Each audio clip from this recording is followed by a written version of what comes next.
അപ്പൊ കോഴിക്കോട്ടുകാരുടെ variety Christmas ആഘോഷങ്ങൾ ഉണ്ടാവുമെന്നാണ് പ്രതീക്ഷിക്കുന്നത് അല്ലെ? ഷബീർ ഉമറിലേക്ക് പോകാം. ഷബീർ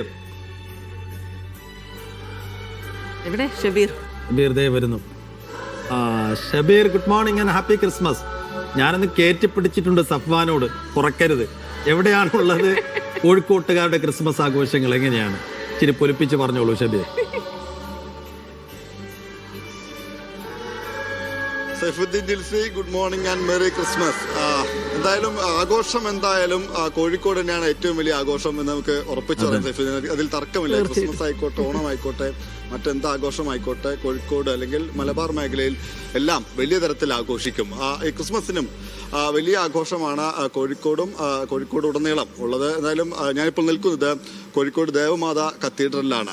കഴിഞ്ഞ ദിവസം പാതിരാ കുർബാനയ്ക്ക് കോഴിക്കോട് അതിരൂപത arch bishop doctor Varghese Chakkalakkal നേതൃത്വം നൽകി. ഇന്നിപ്പോൾ ആദ്യ കുർബാന 7:30 തുടങ്ങും. ആദ്യ കുർബാന 7:30 അത് ഇംഗ്ലീഷിലാണ് ആദ്യ കുർബാന ഉള്ളത്. അതിനുശേഷം 9:30 മലയാളത്തിലും കുർബാനയുണ്ട്. ഈ പറഞ്ഞതുപോലെ ക്രിസ്മസ് എന്ന് പറയുമ്പോൾ വലിയ ആഘോഷമാണ്. ഈ കരോൾ സംഘങ്ങൾ, കരോൾ ഗാനം, ഒപ്പം തന്നെ മറ്റ് ആഘോഷങ്ങൾ, പുൽക്കൂടൊരുക്കൽ, ഈ വർണ്ണാഭമായ തെരുവോരങ്ങൾ, ആ നിലയ്ക്ക് വലിയ ആഘോഷമാണ് ക്രിസ്മസ്. അതോടൊപ്പം തന്നെയാണ് പ്രാർത്ഥന, അതുമായി ബന്ധപ്പെട്ട ചടങ്ങുകൾ, അത്തരം ചടങ്ങുകൾ നടക്കും. എന്തായാലും വിശ്വാസികൾ രാവിലെ തന്നെ എത്തിയിട്ടുണ്ട്. പാതിരാ കുർബാനയിൽ പങ്കെടുത്തവരുണ്ടാകാം, അല്ലാത്തവരുണ്ടാകാം. വലിയ തരത്തിലുള്ള ഒരു വിശ്വാസി സമൂഹം ഞാനിപ്പോൾ നിൽക്കുന്ന ദേവമാതാ കത്തീഡ്രലിൽ എത്തിയിട്ടുണ്ട്. ഇതുമായി ബന്ധപ്പെട്ട ഈ കുർബാനയുമായി ബന്ധപ്പെട്ട ചടങ്ങുകൾ അല്പസമയത്തിനകം തുടങ്ങും. അതിനുള്ള തയ്യാറെടുപ്പുകളാണ് നടക്കുന്നത്. കരോൾ ഗാനവും ഉണ്ടായിരുന്നു. അതിനുശേഷമാണ് ഇപ്പോൾ കുർബാനയിലേക്ക് കടക്കുന്നത്.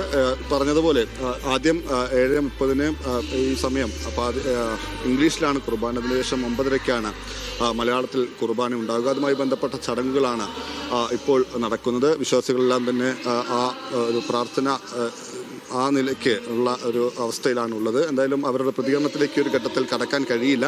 അതിനുശേഷം സ്വാഭാവികമായും വിശ്വാസികളുടെ അല്ലെങ്കിൽ ഇവിടെ എത്തിയ ആളുകളുടെ പ്രതികരണത്തിലേക്ക് നമുക്ക് കടക്കാം.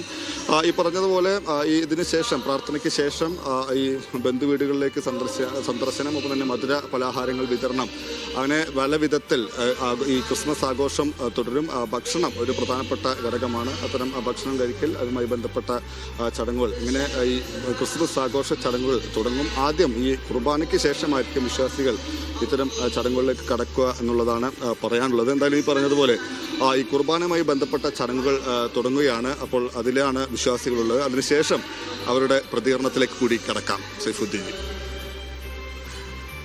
ശരി, അപ്പോൾ കോഴിക്കോട്ടുകാരുടെ ക്രിസ്മസ് ആഘോഷങ്ങളുടെ വിശേഷവും നമ്മൾ കണ്ടു കഴിഞ്ഞു.